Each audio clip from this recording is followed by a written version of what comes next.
This is The Roman Show. Rudolph Roman of The Roman Show with Tecia Torres. Tecia, thanks so much. You're going to get ready for your fight June 13, Angela Hill in Mexico City. In itself, this has to be a dream come true. You're fighting in Mexico. Your descendants is from Latin America. Tell me about how you're feeling about this fight. I'm so honored to be on the same card as Kane, and we made the pay-per-view, so we're going to be the first one to kick it off at 10. And it's just really a dream come true, and I'm looking forward to showing the world my skills in Mexico. And Anderson, to another teammate of yours, another colleague, Charles Rosa, is also going to be on the card. Yeah, Rosa will be also on the card, and we have one more too. Hector Urbina, a Mexican fighter, is going to be on the card too. So, Angela Hill, how do you fare off about your next opponent, and what are your thoughts on this? You've had a little bit lengthy of experience now compared to her. She's 2-0. She's undefeated. I think it's going to be a good fight. She likes to strike like I do, so I think it'll be a fun fight for the fans. She's a strong Muay Thai girl. I'm a strong kickboxer. But I think I have some things that I bring to the table that are a little bit more diverse. So I think I'm be able to, show the people a more diverse game, and it'll be fun. In a previous interview, I noticed that you mentioned that this fight you want to prove that you're more than a striker. Can you elaborate into that comment? I've been really enjoying the wrestling. On the show, I didn't do too well in the wrestling department, so I've been focusing on that a lot, and I'm looking forward to showcasing some of it because it's been really fun to learn. And what do we know about Angela Hill? She's 2-0. We know that. She's undefeated. But what have you seen so far preparing for her? I know that she was undefeated in Muay Thai, I think like 14 or 15-0 before going pro, and had a few maybe pro Muay Thai fights and won those as well. So she's undefeated all around, and I think that it's going to be a good fight. Obviously, I did want a more of a ranked fighter to fight, but this is who Sean Shelby gave me, and if I said no, I'd be waiting another 6 months. So she's the person they put in front of me now. It's one step closer to the belt, so I need to get this win. What can you tell us about the women in your division? I know you've mentioned a couple there, but who are you eyeing? Obviously, in the champion, right? But anyone else that you would be interested after this fight? I know I don't want to jump the gun here, but anyone in particular? Nobody in particular now. Before this fight, I did want to fight Jessica Penne. That was my #1 in my head that I wanted to fight, but now she's even fighting for the championship, so that's awesome. So I just look forward to winning this fight and winning another fight after that and being able to get a championship fight after that. I think 2 more wins, I deserve a championship fight. Now, Tecia, there's no secret about it. Jessica Aguilar, who trains at American Top Team, she was with the World Series of Fighting. She's a free agent. Both of you guys train in the same camp. I said you fight in the same division. Have you discussed this, or have you spoken to her? What's your relationship with her? Of the thought of possibly meeting inside the octagon. Again, we don't know what's going to happen, but I'm sure it's probably a thought. Well, besides Jessica Aguilar, we have 2 other strawweights that are already in the UFC, Nina Ansaroff and Valerie Letourneau, and they're right outside the cusp of the top 15, if not in the 15 already.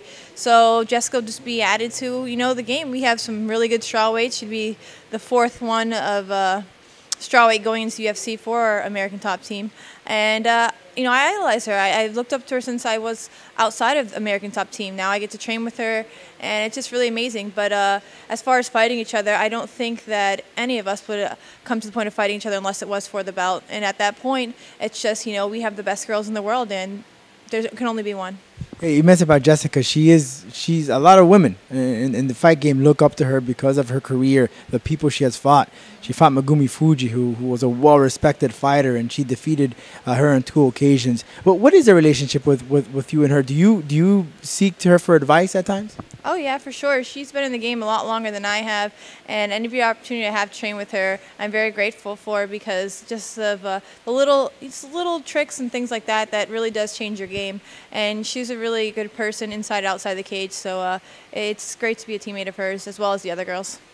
Do you occasionally train with each other, or do you train all the time with her?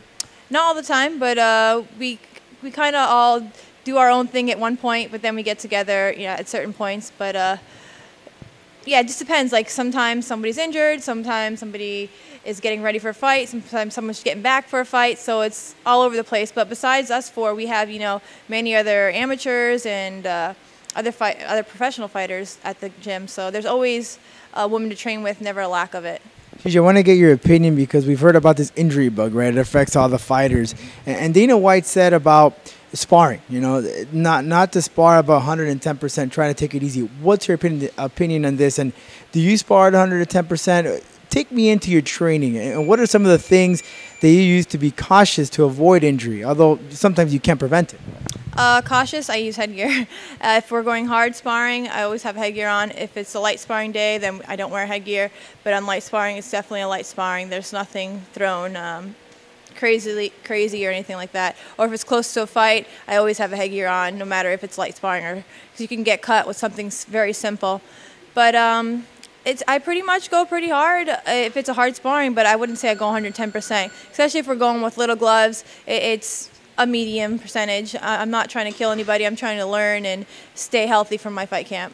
So how many days or how many weeks before do you go hard to get that taste? Because eventually you want to get a little taste of what you're going to feel in the cage.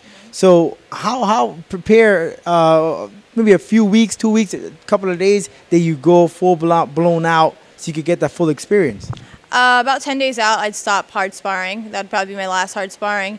Maybe I'd have one light sparring, but at that time, it's just time to make weight, time to just keep drilling and keep everything fresh in your mind. But I usually spar about twice a week hard and once light sparring.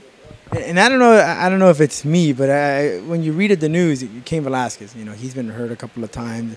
Dos Santos, big guys, but it tends to be men tend to get a little bit more injured more often than women. Am I right on this? Am I wrong? What are your opinion of that? I'd say it's pretty equal. It's just that there's so many more men than women, so it seems like the men are getting hurt more often than the women. But really, there's only like maybe 23 or 25 of us in my strawweight division, so one of us compared to 5 of them is like similar.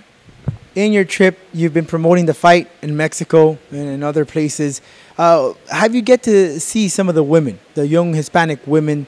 Are they training mixed martial arts? I'm sure now you've become a role model to them. But are we seeing more more women making an opportunity to this sport?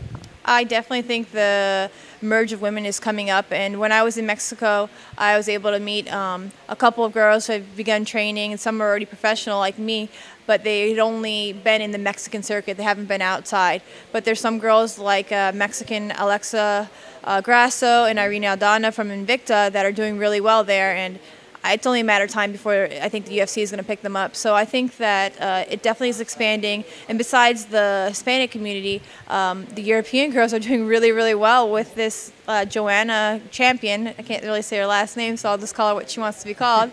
She deserves it. She's awesome. I've never heard of her before. She started, with the UFC. So and then the new one, Myra Munoz, she did really well and beat Joanne Calderwood. So it's just like the Europeans are coming out, the Mexicans are coming out, and I don't know. It's just us U.S. girls gotta, bring out the force because people are coming for that belt and those rankings. Yeah, don't forget the ones in Asia too. The Japanese, they're great too. But I really, besides Mizuki, I haven't really heard of any of them lately. Well, Tecia, I want to thank you so very much. Anything you want to say before your fight, June 13, Angela? Just everybody tune in and watch my fight. It's going to be an awesome one.